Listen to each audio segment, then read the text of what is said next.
Estamos começando mais um programa Evidências, sempre em busca de fatos que comprovem a veracidade histórica da Bíblia Sagrada.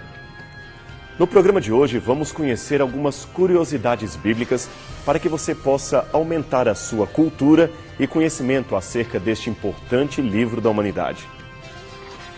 E que tal começarmos pelo título que ele contém? Bíblia Sagrada. Você sabe de onde vem esse nome? Bem, sagrada é fácil, significa algo santo, separado para um fim religioso, etc. Mas e quanto à palavra Bíblia? Para responder a esta pergunta, devemos recorrer à história de uma planta muito comum nas ribeiras do rio Nilo e que conhecemos pelo nome de papiro. O papiro, típico do Egito, foi a mais antiga matéria-prima usada na fabricação de papel. Eles geralmente cortavam seu caule e a partir dele faziam tiras que virariam folhas de papel. Eu tenho aqui comigo algumas dessas tiras que vieram diretamente do Egito. Elas são tiras de papiro. Quando ele ainda estava molhado, elas eram traçadas na posição que você vê aqui. E finalmente, depois de secadas ao sol, ficavam coladas umas às outras, formando folhas de vários tamanhos, como esta aqui, por exemplo. Essas folhas eram resistentes e nelas era possível imprimir o que você queria, como, por exemplo, o alfabeto egípcio. Mas a história do papiro não para por aqui. Por muitos séculos, os egípcios plantaram o papiro e o exportaram para várias cidades do mundo antigo. Em pouco tempo, ele se tornou a principal ferramenta de trabalho dos escribas. Nos tempos de Roma, o papel importado do Egito passou a ser extensivamente usado pela elite do império. Pensadores a mando de César escreviam nele as leis, diretrizes e histórias do povo romano. Mas este não era um produto barato. Por isso, pouquíssimas pessoas teriam acesso a uma simples folha de papiro em branco. Só para você ter uma noção, uma antiga fonte nos diz qual seria o preço de um rolo de papiro na cidade egípcia de Tubtines.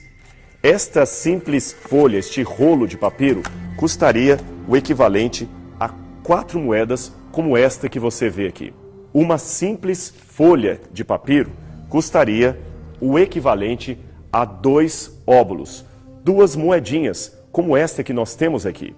Agora veja. Essa era a cotação do papiro por volta do ano 45 depois de Cristo.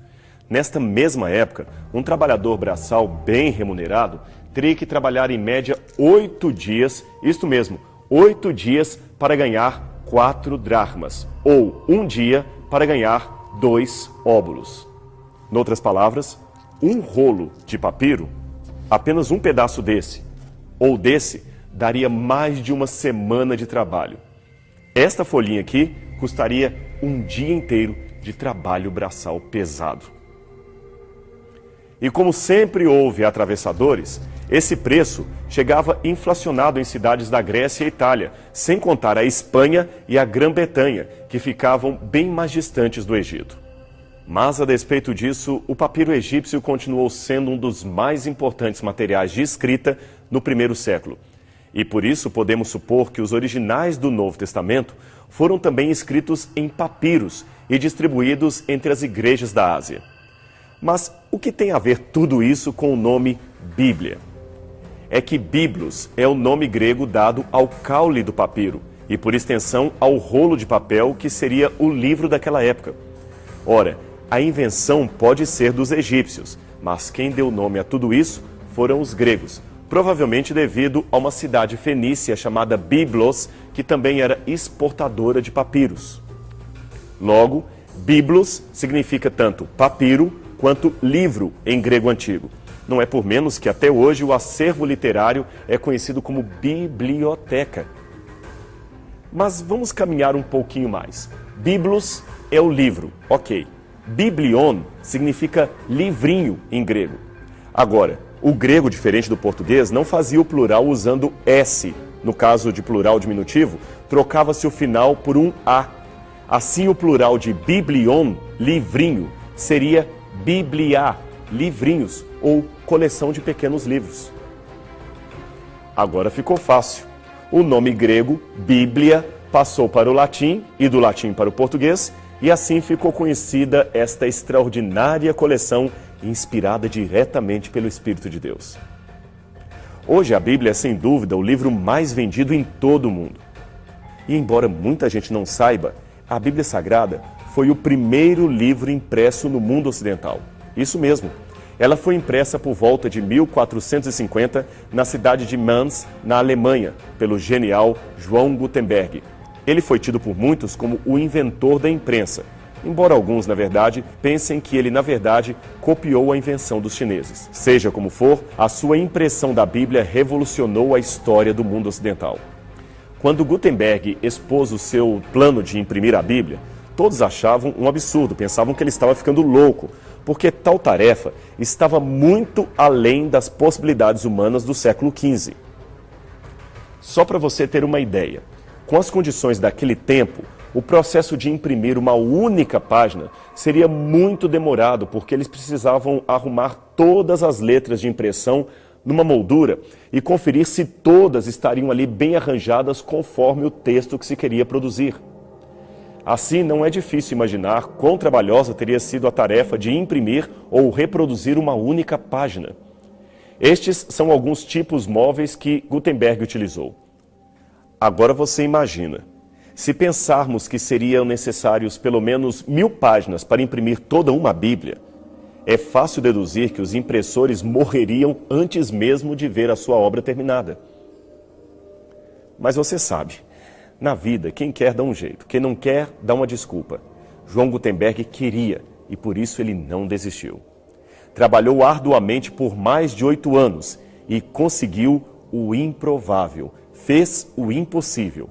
Imprimiu 180 exemplares da Bíblia Sagrada, um feito estupendo para a história da humanidade. Diz os historiadores que a primeira frase que ele imprimiu com os tipos móveis foi o início da oração do Senhor: Pai nosso que estás nos céus. E como na época o papiro já estava em desuso, sobrava o pergaminho para a confecção dos livros. Ora, lembrando que o pergaminho é feito de pele de animal, a pele deveria ser esticada como esta reprodução moderna e cortada em quadrados para confeccionar as páginas do livro. Estima-se que 5.000 cabras, isto mesmo, 5.000 cabras, foram mortas para se imprimir apenas 30 exemplares da Bíblia, os 30 primeiros. Já imaginou a trabalheira? Agora, uma história tragicômica. Depois que os primeiros exemplares da Bíblia foram impressos, Gutenberg encarregou um dos seus sócios a vender os livros para conseguirem fundos para cobrir todas as despesas iniciais. Esse sócio chamava-se João Fust, e ele não teve muita dificuldade em fechar o primeiro negócio. Ele vendeu a sua primeira Bíblia para Carlos VII, o rei da França. A Bíblia custou ao rei o preço de 50 Gulden, isto é, 50 moedas de ouro. Só para ter uma noção do que isso significa, basta saber que naquela época, um trabalhador mediano da Europa precisaria trabalhar um ano inteiro para ganhar entre 2 e 30 Guldens. E uma casa de pedra, artigo de luxo naquela época, custaria 100 Guldens. Agora faça sua conta. Com o dinheiro de um livro, daria para quitar 50% de uma casa de luxo ou pagar um trabalhador braçal por mais de um ano. Esta é uma das 48 cópias restantes da Bíblia de Gutenberg, exposta na biblioteca de Yale.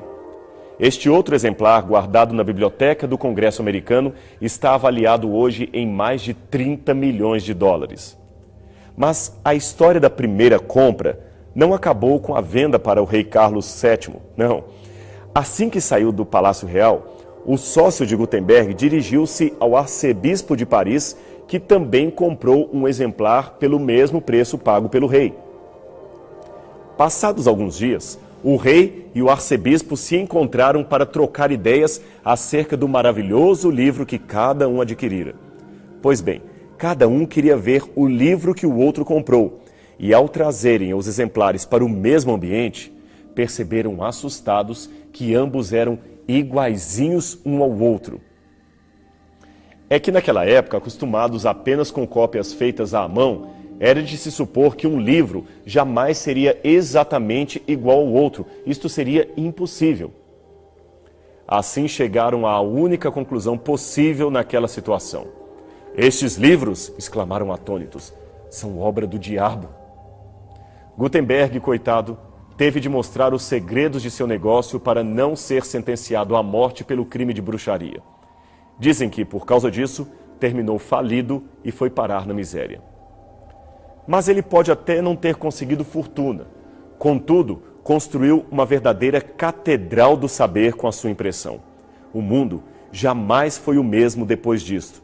E dizem que, ao terminar de imprimir a primeira Bíblia, Gutenberg teria declarado que a imprensa seria um exército de 26 soldados de chumbo, o material dos tipos móveis, e com este pequeno exército, ele mudaria e conquistaria o mundo. Realmente, a Bíblia hoje se espalhou por todo o globo. Este livro, a Bíblia, é inegavelmente o livro mais copiado e traduzido de toda a história. O New York Times nem a coloca na lista dos best-sellers, isto é, dos livros mais bem vendidos. E sabe por quê? Não porque ela não mereça estar ali, não é por isso. É porque seria covardia para com os demais títulos, que não chegam nem à metade do seu montante de publicação. É até difícil fazer a conta, mas a Sociedade Bíblica Inglesa calculou que de 1816 até 1975 já haviam sido vendidos algo perto de 2,5 bilhões de Bíblias em todo o mundo. Porém, um estudo mais recente diz que, entre cópias completas ou porções, a Bíblia já ultrapassou os 6 bilhões de exemplares vendidos. Mas a própria pesquisa adverte que o número pode ser maior se computarmos que muitas Bíblias foram copiadas e distribuídas clandestinamente durante o regime soviético e outras fases de perseguição ao cristianismo. A Sociedade Bíblica Unida anunciou em 2010 que a Bíblia hoje encontra-se traduzida, no todo ou em parte, para 2.565 diferentes idiomas. Parece até muita coisa, mas não é. No mundo existem 6.860 línguas catalogadas pela Sociedade Internacional de Linguística, fora a estimativa de umas 300 ou 400 línguas ainda não catalogadas em regiões da África e do sul do Pacífico. Mas não sejamos pessimistas. Considerando que muitas dessas línguas são dialetos locais e que a maior parte daquela etnia consegue ter fluência noutro idioma, podemos dizer com segurança que 90% da população mundial tem condições de ler e entender a Bíblia graças ao árduo trabalho de tradutores que têm feito o seu melhor até hoje. Atualmente, perto de 4,7 bilhões de pessoas têm uma Bíblia disponível em sua primeira língua e outros 542 milhões têm pelo menos o Novo Testamento ou alguma porção dela. Mas ainda assim, dentre os idiomas restantes, existem por volta de 340 milhões de pessoas se comunicando em 2.078 idiomas que precisam com urgência conhecer a mensagem da palavra inspirada. Vários esforços estão sendo feitos, louváveis esforços eu diria. Um deles é o da Aliança Global Wycliffe. O objetivo dessa aliança é que até 2025 se tenham pelo menos começado o trabalho de tradução da Bíblia em todos os idiomas nos quais ela ainda é inédita. Oremos e trabalhemos para que esse projeto dê certo, pois assim sendo, a transformação que a Bíblia causará nessas culturas será inimaginável. Aliás, chamar a Bíblia de livro chega a ser, como dizem em inglês, um misnomer, isto é, um título inapropriado, porque a Bíblia é simplesmente sem igual. O ditador Mao Tse-tung, no auge de seu governo comunista na China, mandou imprimir 900 milhões de cópias do Livro Vermelho e obrigou, por força de lei, que cada cidadão adquirisse um exemplar. Mas, segundo o dicionário Webster, apenas 100 milhões foram vendidos, um número bem inferior aos quase 6 bilhões de Bíblias que mencionamos que foram vendidas e publicadas em todo o mundo. Tão logo o comunismo deu sinais de queda, a Bíblia entrou com força em países onde antes era proibida. Isto é, entrou oficialmente, porque cristãos corajosos nunca cessaram de levar a palavra de Deus a estes lugares, mesmo com o risco de sua própria vida. Há muitos clássicos interessantes ao redor do mundo, mas faça um teste. Isole dois grupos de pessoas sem nenhum contato prévio com a cultura judaica ou a cultura cristã ocidental. Dê para o primeiro grupo uma coleção de livros de autores famosos como Shakespeare, Goethe, Heidegger, Foucault e outros. Para o segundo grupo, dê apenas alguns exemplares da Bíblia Sagrada. Depois, peça para ambos os grupos examinarem os livros durante um determinado tempo. Dependendo, é claro, do nível cultural de cada grupo, é possível que muitos nem entendam Heidegger ou não tomem com profundidade a Foucault. Mas, ainda que entendam tudo, a experiência ficará apenas no campo da racionalidade. Já o segundo grupo, aquele que recebera exemplares da Bíblia, além dos conhecimentos racionais, você encontrará pessoas transformadas, amando tremendamente o Deus das Escrituras e desejosas de fazerem parte do seu reino. Eu sei que alguém dirá, mas esse experimento é muito utópico e fantasioso. Ele nunca foi realizado em lugar algum para sabermos qual seria o seu resultado. Ora, foi fantasiosa a descrição da sociedade perfeita que encontramos na República de Platão? Foram fantasiosos os resultados ou as reconstruções da utopia idealizada por Spencer, Hegel, Marx e Durkheim? Muitos intelectuais, é claro, pensam que não. Por que então seria fantasiosa mais essa experiência imaginária? Mas para não ficar apenas no campo do imaginário, lembremos que a própria história da humanidade confirma o poder da Bíblia em transformar vidas aos milhares, aos milhões. Procure na história um aficionado por Shakespeare capaz de dar a sua vida por uma interpretação de Hamlet. Você não achará. Procure pessoas que se converteram ou tiveram a sua vida transformada pela leitura da Ilíada de Homero, ou os que superaram vícios, depressões e falhas de caráter apenas porque leram o extraordinário José Saramago. Ainda que haja alguém, eu repito, isto será realmente uma extraordinária raridade. Agora faça o exercício contrário. Inicie uma investigação na história e veja quantas pessoas mudaram de vida pela leitura deste livro sagrado. E não somente isto. Quantos milhares de mártires deram voluntariamente a sua vida apenas por não poderem mais negar a fé que adquiriram nas páginas deste livro de origem divina? Gente fanática que não sabia o que estava fazendo? Não creio que seja o caso. Entre os mártires havia todo tipo de pessoas, intelectuais, camponeses, nobres, plebeus, ricos, pobres, escravos, cidadãos, pessoas dos mais diversos segmentos sociais, unidas num único e extraordinário elemento: a fé na Bíblia Sagrada. Gente, na verdade, de caráter, disposta a enfrentar os piores infernos para não negociar a verdade, que, aliás, é um dos bens mais preciosos da raça humana. Eles enfrentaram o martírio para que você tivesse hoje a oportunidade de ler o mesmo livro que eles leram. E, por favor, não confundamos o martírio bíblico com os supostos martírios vistos na história secular e no paganismo. Mesmo que muitos religiosos hoje enfrentem a morte por causa de sua fé, isto não é necessariamente um martírio. Provocar a própria morte e a morte de inocentes em nome de Deus não é martírio, é genocídio. Muitos oficiais de Hitler também se suicidaram ao saber que o Führer havia morrido. Mas eu repito, isto não é martírio, é desespero em meio à constatação de um fracasso. O Reich havia caído e por isso eles ficaram desesperados. Ser morto num genocídio também é algo do qual não se tem muita opção. Mas no caso do martírio, em razão da Bíblia, é diferente. Aquelas pessoas não enfrentaram a morte porque queriam matar o maior número de infiéis, ou porque não tinham escolha, ou ainda porque descobriram que o cristianismo era um fracasso. Não é nada disso. Eles tinham a chance de se livrar do sofrimento apenas cumprindo o ritual de negarem publicamente a verdade contida nas Escrituras, e também de negarem o nome de Cristo que se revelou nestas páginas. Mas eles preferiram ficar fiéis. Morreram porque se tornaram pessoas de princípio. Medo? É claro que tinham medo. Eram gente de carne e osso como cada um de nós. Mas a fé bíblica forneceu-lhes uma força sobre-humana que somente quem a experimentou pode conhecer. Agora veja, 40 diferentes autores, dos mais diversos níveis culturais e sociais, vivendo em séculos diferentes uns dos outros, sem nenhuma reunião editorial, nem combinação de pauta, tema, nada. Que livro poderia resultar de uma receita dessas?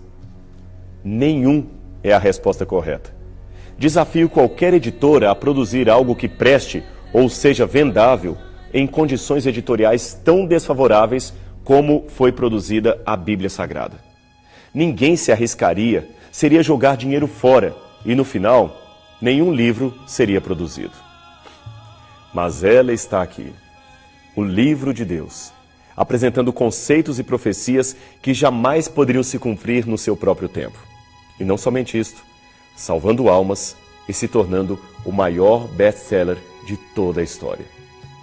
Esse livro foi escrito por homens, eu sei, mas ele não é definitivamente uma obra humana. Há algo a mais aqui. Deixe-me então fazer-lhe um convite. Por que você não tenta hoje mesmo descobrir o que há de especial neste livro chamado Bíblia Sagrada? Comece a lê-lo hoje mesmo e descubra a revelação da história que Deus tem para a sua vida. Bem, o nosso tempo acabou, infelizmente. Mas eu prometo que no próximo programa Evidências traremos para você mais algumas interessantes curiosidades acerca da Bíblia Sagrada. Portanto, não perca o nosso próximo encontro aqui na TV Novo Tempo.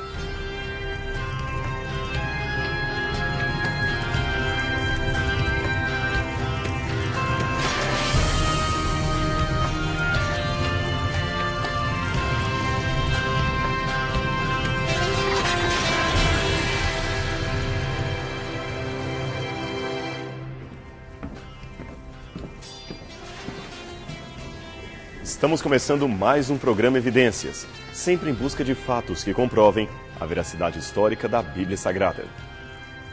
No último programa, você pôde acompanhar conosco várias curiosidades acerca da Bíblia.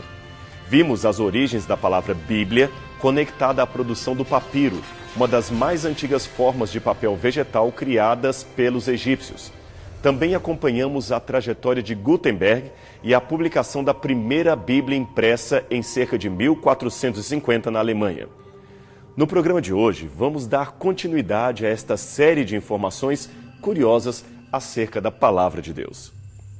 Bem, como já dissemos, a Bíblia é uma coleção de pequenos livros escrita por aproximadamente 40 autores e que levou 1.600 anos para ficar completa com os seus atuais 66 livros. Mas espere, as Bíblias impressas por editoras católicas têm o acréscimo de alguns livros a mais que eles chamam de deuterocanônicos e que estão ausentes nas Bíblias impressas por editoras protestantes. Afinal, seriam as Bíblias protestantes que estariam incompletas ou as Bíblias católicas que acrescentaram livros que não faziam parte do original do cânon inspirado por Deus? Antes de responder a essa pergunta, é importante salientar que, fora esses acréscimos, não existem quaisquer outras diferenças substanciais entre as chamadas Bíblias católicas ou Bíblias protestantes. Todos os ensinamentos que você aprende aqui na TV Novo Tempo podem ser verificados em qualquer Bíblia editada por qualquer denominação religiosa. A Bíblia ensinada por um padre católico ou ortodoxo não é outra senão a mesma Bíblia ensinada ou pregada por um clérigo protestante. A diferença está na interpretação. Disto posto, vamos voltar à questão dos livros a mais ou a menos que diferenciam as Bíblias católicas das demais Bíblias. São eles: Tobias, Judite, Sabedoria de Jesus ben Sirach, ou Eclesiástico, Sabedoria de Salomão, Baruch, 1 Macabeus, 2 Macabeus, além de acréscimos aos livros de Daniel e Esther. Bem, sobre esses livros, devemos dizer que o cânon hebraico das Escrituras nunca os considerou inspirados por Deus. Num famoso encontro de rabinos judeus realizado em Jâmnia no final do 1º século depois de Cristo, os participantes confirmaram como canônicos apenas os livros que existiam em língua hebraica e que remontassem ao tempo do profeta Esdras, o que exclui os livros deuterocanônicos.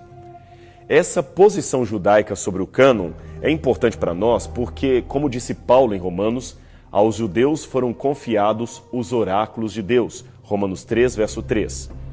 Ora, a palavra para oráculo em grego significa a palavra inspirada por Deus, isto é, o cânon dos livros sagrados. A mesma compreensão dos judeus antigos quanto ao Antigo Testamento foi a compreensão dos cristãos primitivos. Melito de Sardes, que viveu no segundo século depois de Cristo, não incluiu os deuterocanônicos em sua lista de livros inspirados do Antigo Testamento. Ele reafirmou a lista hebraica feita pelos judeus. Alguns tentam objetar dizendo que os judeus de Alexandria aceitavam aqueles livros deuterocanônicos, pois os colocaram na versão grega do Antigo Testamento, chamada Septuaginta, e composta por volta do 3º ao 1º séculos antes de Cristo. O problema com esta informação é que todas as cópias destes livros que temos na Septuaginta datam do 4º e 5º séculos depois de Cristo em diante. Logo, elas não nos oferecem uma perspectiva segura de que aqueles livros já estivessem na versão mais antiga da Septuaginta, aquela usada pelos apóstolos, ou ainda que estivessem entre os livros inspirados por Deus. Ademais, esses livros foram rejeitados pelos principais escritores cristãos que escreveram antes do 4º século depois de Cristo. São eles Atanásio, Hilário, Cirilo de Jerusalém, Cipriano, Gregório Nazianceno e Eusébio de Cesareia. Aliás, o próprio São Jerônimo, que traduziu a Bíblia para o latim a mando do Papa Damásio, se sentiu desconfortado em incluir aqueles livros no índice das Escrituras Sagradas. Tanto que no seu prefácio chamado Prólogos Galeatus, ele faz questão de dizer que todos os livros que estavam fora do cânon hebraico não poderiam ser inspirados por Deus, eram apócrifos. São Jerônimo distinguiu entre livros canônicos e livros eclesiásticos. Estes últimos, que circulavam pela igreja, foram aceitos como uma leitura espiritual e boa, mas não foram reconhecidos como escritura autorizada. A situação ainda permaneceu obscura nos séculos seguintes. Por exemplo, João Damasceno, Gregório Magno, Valfredo, Nicolas de Lira e Tostado continuaram a duvidar da canonicidade dos livros deuterocanônicos. Segundo a doutrina católica, o critério de inclusão no cânon bíblico é a decisão infalível da Igreja. Esta decisão não foi dada senão mais tarde, na história da Igreja no Concílio de Trento.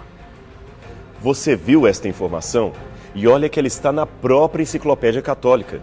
Foi somente no Concílio de Trento, em 1546, que a Igreja Católica, para refutar os ensinos de Lutero, canonizou oficialmente esses livros e por isso lhes deu o nome de deuterocanônicos, que quer dizer canonizados numa segunda vez, num segundo momento.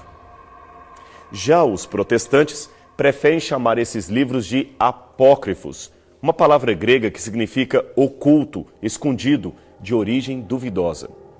O curioso é que até mesmo o cardeal Tomás Carretano, que foi o maior oponente de Lutero em Augsburgo, também admitiu que os deuterocanônicos não eram fonte confiável de doutrina. Além disso, eles também foram rejeitados por trazerem doutrinas e ensinamentos estranhos, que contrariam não apenas o senso comum, mas o restante das Escrituras. Eles falam, por exemplo, de magia, oração pelos mortos, preexistência da alma, sem contar a leva de histórias absurdas, como de uma mulher que jejuou a vida toda, com exceção dos sábados, ou de um anjo que mentiu e ainda mandou Tobias queimar coração de peixe num braseiro para, com sua fumaça, expelir espíritos demoníacos que estavam em redor. Isso é bruxaria. Além destes, existem outros livros apócrifos ou pseudepígrafos que nunca foram aceitos como livros legitimamente inspirados, seja por católicos ou protestantes.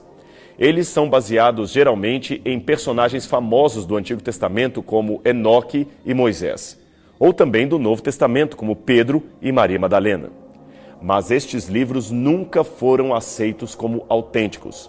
Por outro lado, porém, fora os apócrifos, a Bíblia menciona alguns livros, certamente inspirados, mas que não tinham função canônica e, por isto, se perderam.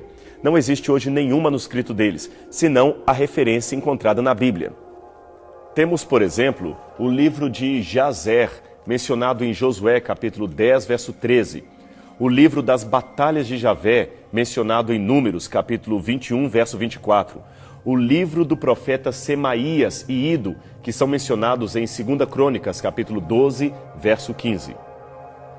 No Novo Testamento, temos também a referência de Paulo a uma carta aos Laodicenses que hoje encontra-se perdida. E se alguns desses livros fossem encontrados hoje, poderiam ser incorporados no cânon das Escrituras? Esta é uma boa pergunta. Mas a resposta é clara: não. Nenhum deles poderia fazer parte do cânon, pois nem todos os escritos inspirados são parte da Bíblia Sagrada. O fenômeno da inspiração é um só, mas a função do profeta pode ser diferente. Os adventistas do sétimo dia, por exemplo, entendem que esta mulher, chamada Ellen White, foi agraciada com o dom da profecia. Logo, ela foi inspirada por Deus como todos os profetas da Bíblia. Porém, os adventistas entendem que jamais seus escritos podem ser tomados como parte da Bíblia Sagrada ou serem fontes de doutrinas.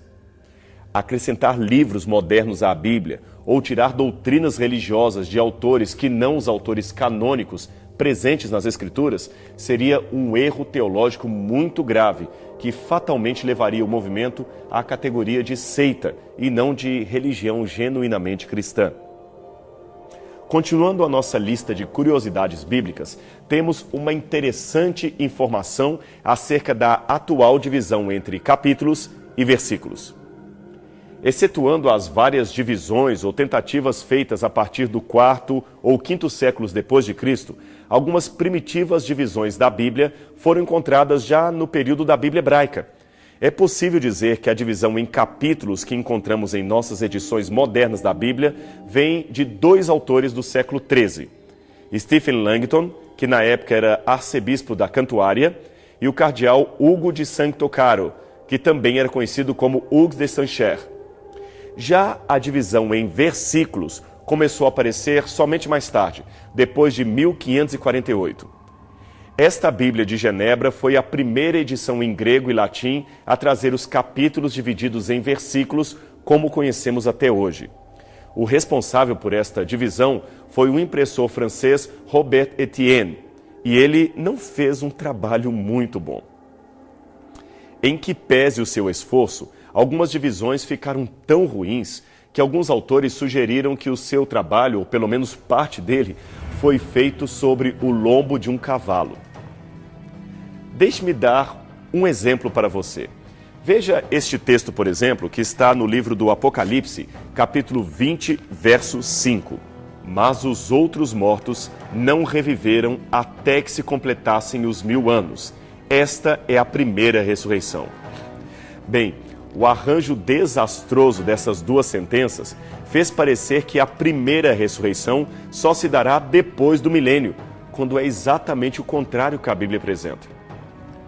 A divisão em capítulos também herdou seus problemas. Daniel capítulos 10, 11 e 12 constituem uma única profecia, mas do jeito que está, parecem ser 3 profecias diferentes. E assim vão os problemas de divisão no texto bíblico.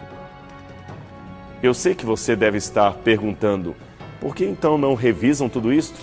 É que, em termos históricos, alguns erros ficam piores se forem corrigidos.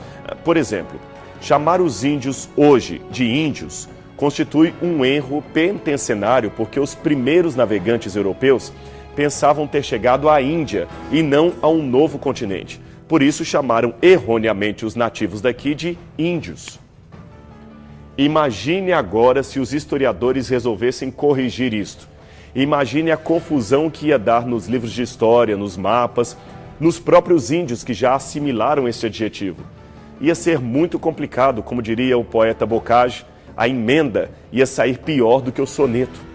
Por isso, o estudioso da Bíblia não pode ficar preso às divisões em versículos e capítulos das modernas edições.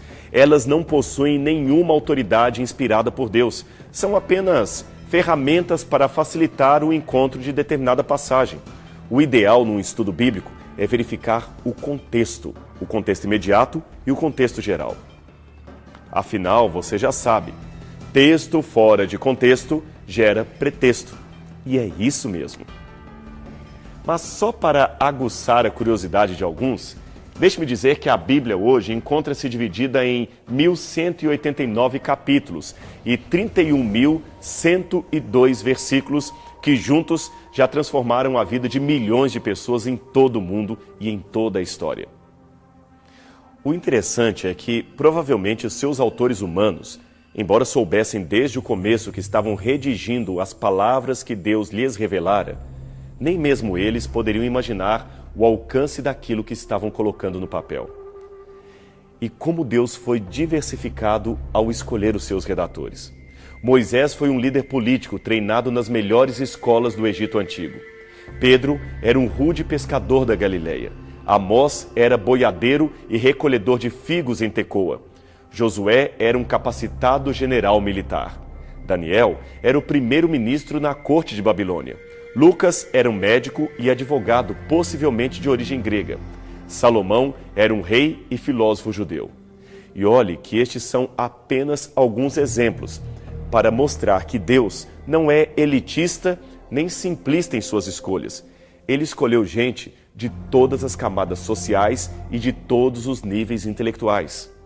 Isso sem contar aqueles que, embora não fossem escritores da Bíblia, foram arrolados nela como verdadeiros heróis e heroínas de Deus. Homens, mulheres, escravos, ricos, pobres e até crianças. Deus realmente é muito diversificado em suas escolhas. Deus não é monótono. E por falar em escolhas, é bom que se esclareça que a eleição de Deus não significa destino. Ele respeita muito o livre-arbítrio humano. A decisão de cada um desses heróis de fé foi o determinador final para o plano de Deus em relação a eles, ou para que se cumprisse aquilo que Deus queria. Mas os planos de Deus poderiam ser frustrados se a pessoa rejeitasse a eleição de Deus. É importante deixar isto claro. Originalmente, a Bíblia foi escrita em hebraico, aramaico e grego. E hoje, como dissemos no programa anterior, ela está traduzida em mais de 2.500 línguas e dialetos. No caso do português, o pioneiro da tradução para o idioma lusitano foi Dom Dinis I, rei de Portugal de 1279 a 1325. Culto e poliglota, ele iniciou uma tradução pessoal da Bíblia latina para o português, mas não conseguiu ir além dos 20 primeiros capítulos do Gênesis, porque infelizmente morreu antes. Pena que nenhuma linha dessa antiga tradução chegou até nós. Depois dele, houve outras traduções incompletas da Bíblia para o português. Em 1505, por exemplo, Dona Leonor de Avis, esposa de Dom João II, mandou publicar os Atos dos Apóstolos e as Epístolas Gerais. Mas o clero, não querendo que a Bíblia estivesse na língua vernácula, conseguiu interromper os seus trabalhos e dar fim às cópias que estavam nas bibliotecas do país.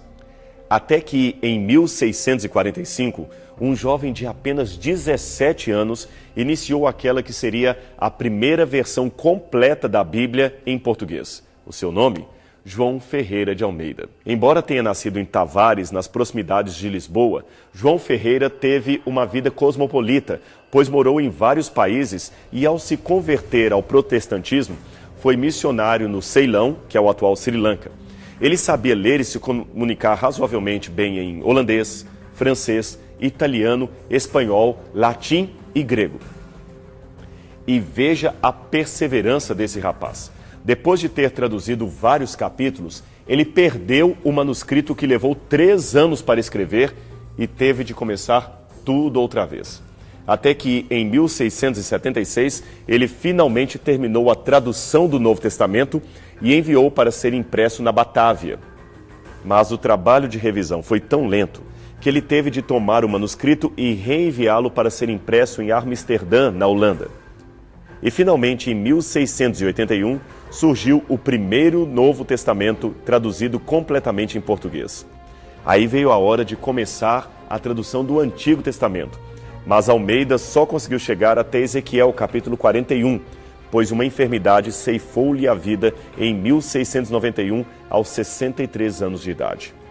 Até que em 1748, o pastor Jacobus Open Archer reiniciou o trabalho interrompido por Almeida e em 1753 foi impressa em 2 volumes a primeira Bíblia completa em português.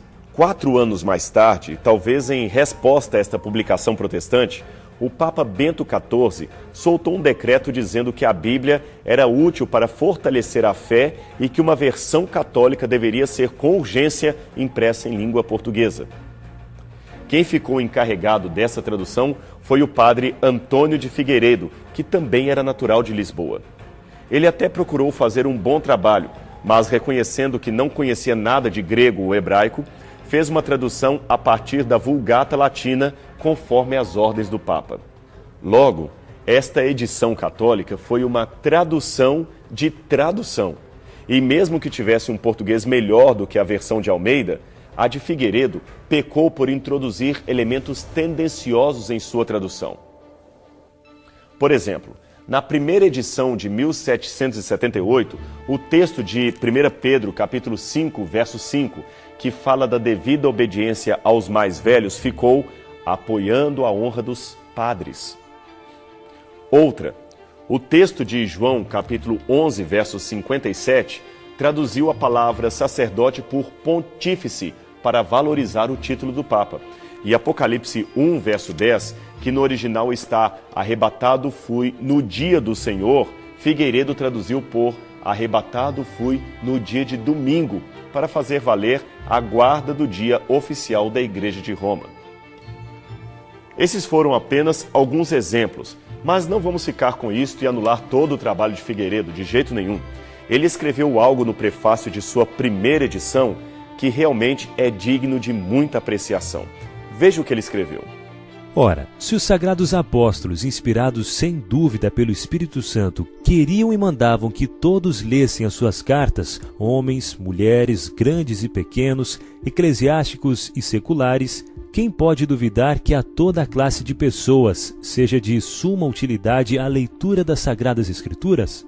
Se quando a fé dos crentes cristãos estava tenra, como em leite, julgavam estes primeiros mestres de religião que nenhum mal lhes poderia causar, mas antes contribuiria muito esta leitura para os confirmar na fé e para excitar em todos eles a piedade e o amor de Deus, que perigo pode haver hoje na leitura dos evangelhos e cartas dos mesmos apóstolos.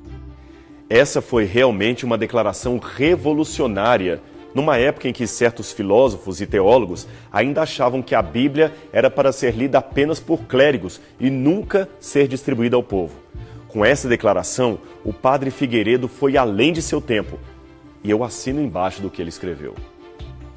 Por isso, gostaríamos de terminar essas curiosidades bíblicas justamente com essa máxima do padre Figueiredo.